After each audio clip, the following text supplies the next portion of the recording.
እንዴት አመሻችሁ ልጆች? አንተ ቦሴ ወይ የት አምሽተህ ነው? ዛሬ መምህር ሆኜ ነው ያልኩት። አንተ ሰው ስለራሱ ከተማ ሰፈር ስም እንኳን አያውቅም? ይኸውልህ ከአንዱ ጋራ ቁጭ ብለን እየተጨዋወተን ቢርቢር ሰጎሮ የት ነው ብዬ ጠየቅኩት። አላውቅም አለ። ተናደድኩኝና ትርስ ስለው ደንግጦ ቆመ። ተንሳፈፍ ስለው እንደዚህ ብድግ ብሎ ፍርጥ አይልም መሰለህ? ለምን ነው እንደዚህ የምታረገው? እሱም እንደዚህ ብሎ ነበር የጠየቀኝ። እሺ ከዛ ይሄ ሰፈር ምንድነው ብዬ ጠየቅኩት።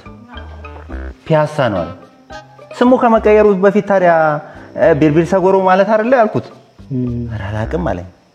እሺ ከዛማ አካባቢው ላይ ያሉትን ሰዎች ሰብሰብ አደረኩኝና አሁን መርካቶ የምትሉት አጋምሳ፣ ቀጨኔ የምትሉት ዶቢ፣ ጃልሜዳ የምትሉት ሁሩፈ ቦምቢ፣ እንጦጦ የምትሉት ዲልዲላ፣ 4 ኪሎ የምትሉት ጨፌ አራራ፣ ሜክሲኮ የምትሉት ደግሞ ጨፌ ያነኔ ይባሉ ነበር እያልኩ ሳስተምራቸው ዋልኩኝ።